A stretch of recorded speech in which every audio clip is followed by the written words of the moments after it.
Em nome do Pai, e do Filho, e do Espírito Santo. Amém.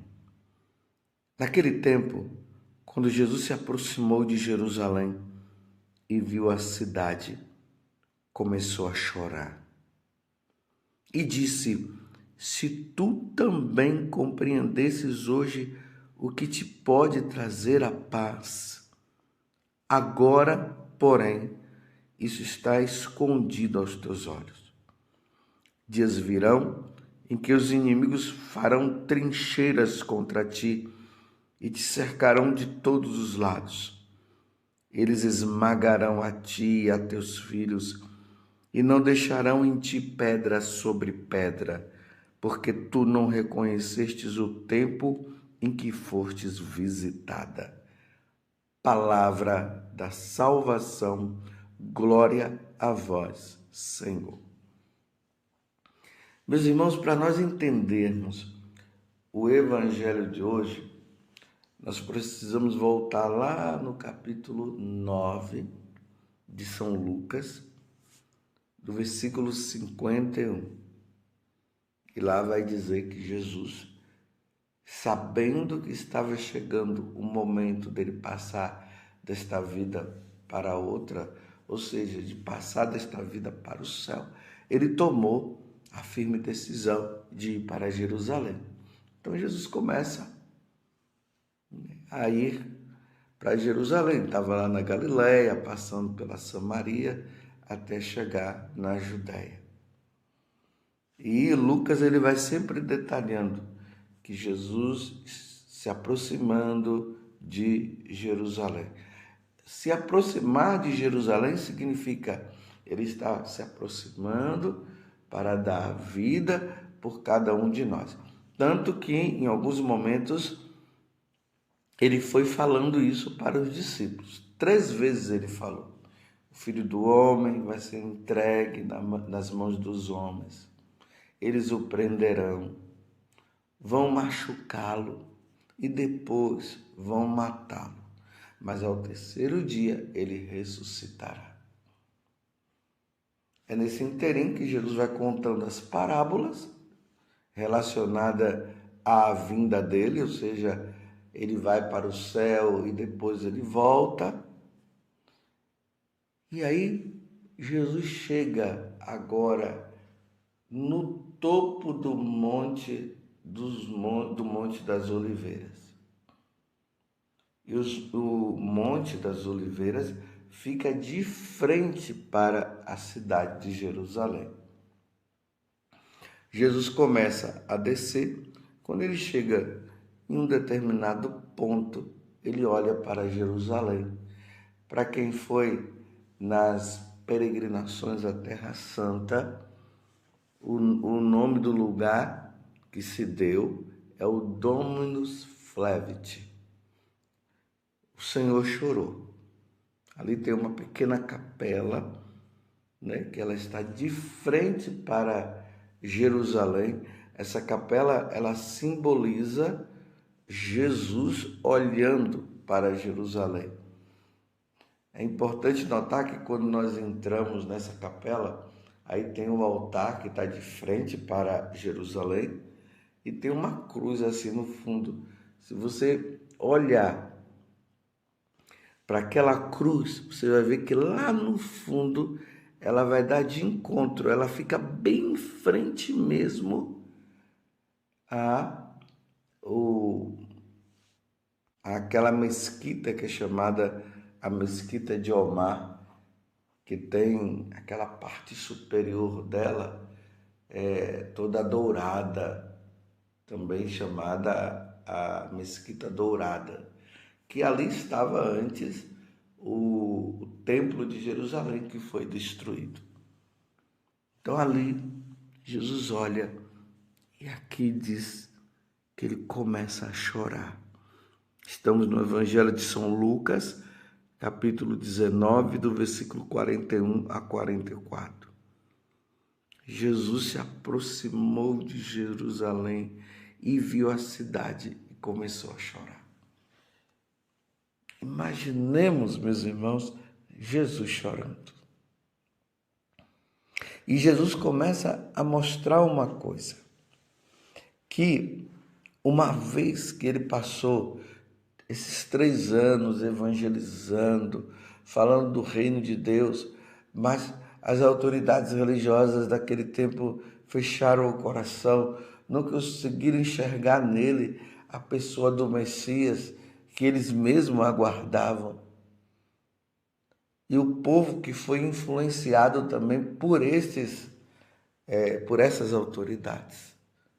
Jesus começa a chorar, mostrando para ele que Jerusalém será totalmente destruída.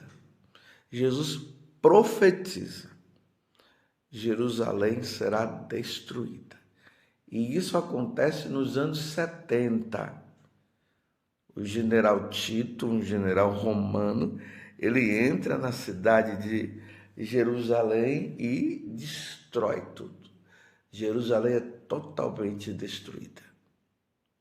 Só que, ao mesmo tempo que Jesus está falando da destruição de Jerusalém, da cidade de Jerusalém, ele está falando também da destruição das pessoas.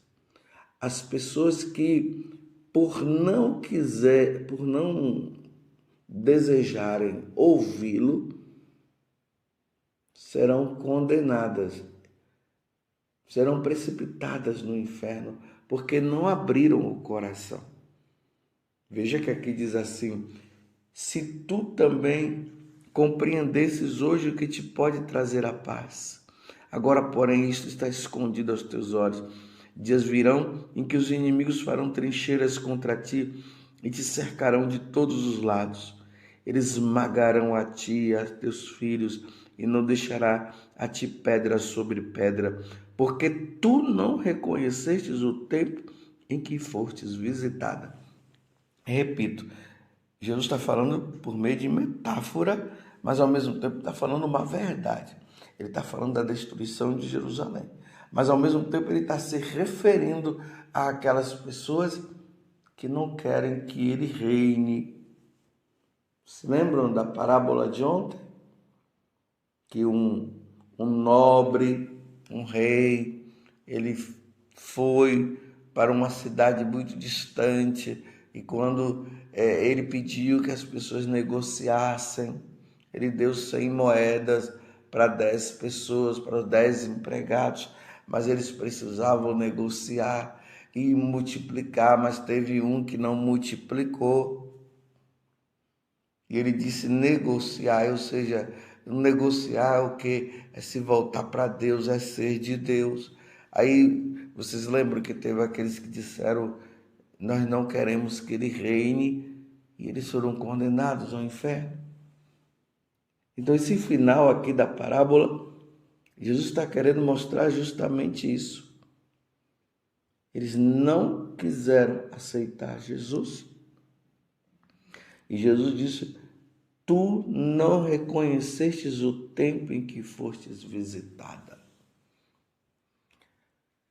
Nesse tempo, meus irmãos, que para nós, porque nós temos um tempo de vida neste mundo. Neste tempo, nós precisamos nos abrir às visitas de Deus. Deus está proporcionando dia após dia momento para que nós nos salvemos.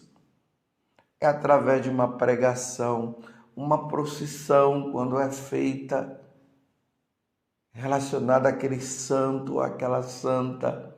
São visitas de Deus, porque ali nós vemos aqueles homens e mulheres que deram a vida pelo Senhor, que se dedicaram inteiramente a Deus. Uma primeira comunhão de uma criança ou de um adulto, um batismo de alguém, uma música cristã que fala de Deus, que fala de Nossa Senhora. Um casamento. Quando nós vemos um casamento de uma pessoa na igreja, nós estamos vendo oportunidades que Deus está dizendo também para aqueles que não casaram para casar. Quando nós enxergamos uma família, ali nós vemos também a expressão da família no céu, onde todos nós teremos Deus como nosso Pai, como Ele já é. Estaremos diante da Santíssima Trindade, junto com todos os santos e a Virgem Maria também, nossa mãe. Tudo isso são oportunidades. Quando nós vemos ali uma adoração ao Santíssimo, a procissão do Santíssimo Sacramento, a ordenação de um sacerdote e até mesmo a unção dos enfermos dada a uma pessoa ali nos últimos momentos da vida dela e depois ela morre. É aquela certeza de que aquela pessoa, ao receber os últimos sacramentos, ela se salvou. Você está compreendendo? As oportunidades que Deus está dando. Mas aí o Evangelho diz que Jesus chorou. Porque diante de todas essas oportunidades, as pessoas, muitas dessas pessoas, não quiseram saber de Deus, deram as costas e foram para o mundo e se aproveitaram das coisas do mundo, mas só que chegou a hora de cada uma delas e não se salvaram, meus irmãos, porque morreram sem Deus, morreram sem querer saber de Deus. Nós precisaremos, meus irmãos, morrer com Deus, em Deus. A nossa vida precisa ser voltada para Ele. E quantas oportunidades você já deve ter passado, até mesmo você, no tempo aí da pandemia que estava com toda aquela força. Você poderia ter morrido, mas você não morreu. E quantos que morreram? Morreram santamente muitos, mas muitos morreram sem querer saber de Deus. Você está compreendendo? Por isso que nós precisamos negociar a nossa salvação e não podemos perder tempo mais, porque uma alma perdida, uma alma condenada, causa o choro de Deus, porque Deus queria que ela se salvasse. E Deus deu a oportunidade e ela não quis. A dimensão espiritual, meus irmãos, imagina uma pessoa indo para o inferno. Por isso que na aparição de Nossa Senhora da Salete, ela aparece chorando aqueles dois pastorinhos que estavam ali, Maximino e Milene. E o choro dela era porque justamente as pessoas não iam mais na missa, não queriam saber de rezar, blasfemavam contra Deus e viam nessa blasfêmia, não amavam a Deus, porque ali já estavam incluídos os 3 primeiros mandamentos: amar a Deus sobre todas as coisas, não falar o nome de Deus em vão. Então eles blasfemavam. Guardar os domingos de festa, eles já não iam mais à missa. O povo ali. Aí Nossa Senhora chorou. E Jesus, quando ele chora, ele lembra de tudo isso, de tudo que nós estamos vivendo hoje, e é com clareza, está aí. As pessoas, elas publicam no Instagram, no Facebook, no YouTube, nos vídeos de TikTok, tudo que aparece mais. Elas publicam os seus pecados como se fosse vantagem. Aquele homem que publica o adultério dele. Aquela mulher também, porque era casado. Abandonou o casamento e agora está publicando a foto e dizendo que agora está feliz com aquele homem, com aquela mulher. Isso é publicação de pecado. E contando vantagem, de achando que está tudo bem. Uma vez eu fiquei escandalizado em um vídeo de um rapaz mostrando que ele ia matar tal pessoa. Ele mostrava no vídeo ele matando o outro. E as pessoas se drogando, mostrando através dos vídeos. Está compreendendo? Isso causa choro no coração de Deus, no coração de Nossa Senhora. E eles não querem saber. E aí nós vemos essas pessoas morrendo depois, morrendo roubando, morrendo no adultério, morrendo abortando, causando o aborto. Meu Deus do céu, que mundo nós estamos. E é o que Jesus está dizendo, não vai sobrar pedra sobre pedra. E assim como não sobrou pedra sobre pedra do templo de Jerusalém, não vai sobrar pedra sobre pedra diante daqueles que não querem saber de nosso Deus.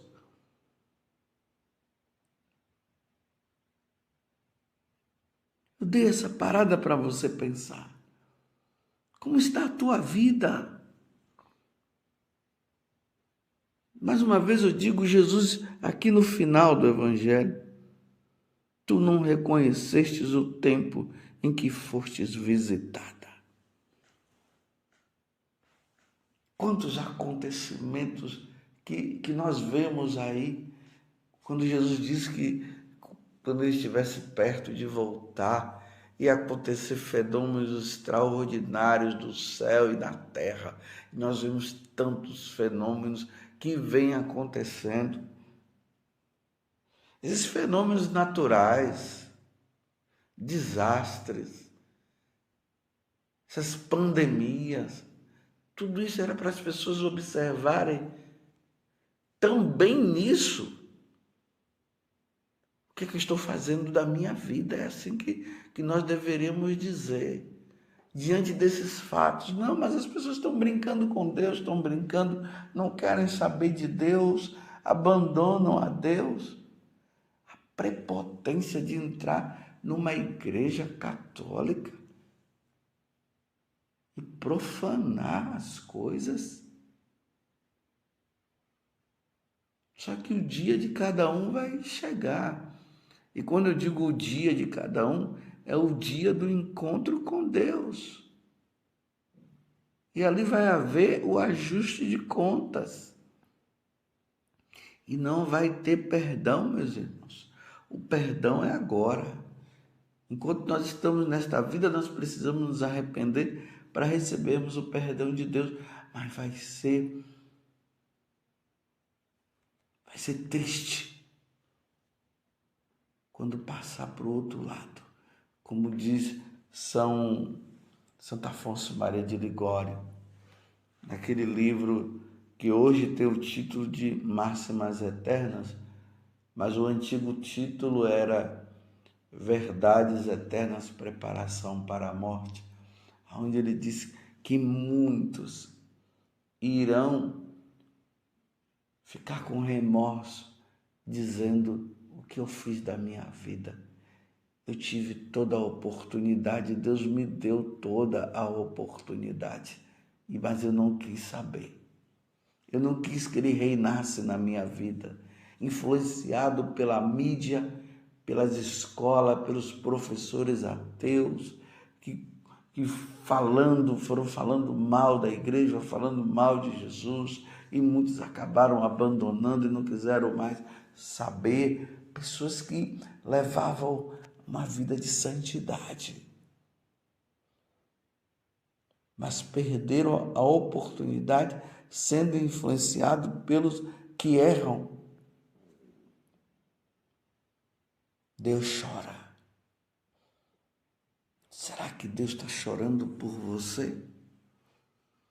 Por você não saber dele, por você estar no mundo das drogas, uma sexualidade depravada, no mundo da corrupção, do roubo, da falta de amor, de caridade. Será que Deus está chorando? Ou Deus está se alegrando com você por você ser fiel, por você ser a alegria de Deus? Nós precisamos ser a alegria de Deus e não a tristeza de Deus. Levemos uma vida santa, meus irmãos. Faça uma revisão de vida, veja como é que você está. Não brinque. Na carta aos Gálatas, São Paulo deixou isso muito claro. Com Deus não se brinca, com Deus não se brinca. Estão brincando com Deus. Estão agora até querendo mudar a Bíblia, meu Deus do céu.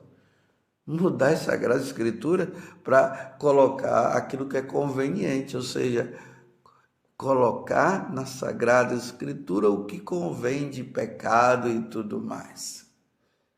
Que blasfêmia! E se achando superiores, as superioras, se achando os bons, mas todos irão prestar contas a Deus. É por isso que Deus chora, porque Ele não quer perder nenhum dos seus, mas Ele dá a liberdade e cada um faz da liberdade o que quiser. Que Nossa Senhora nos ajude a sermos fiéis. Ó Virgem Santíssima, não permitais que eu viva e nem morra em pecado mortal.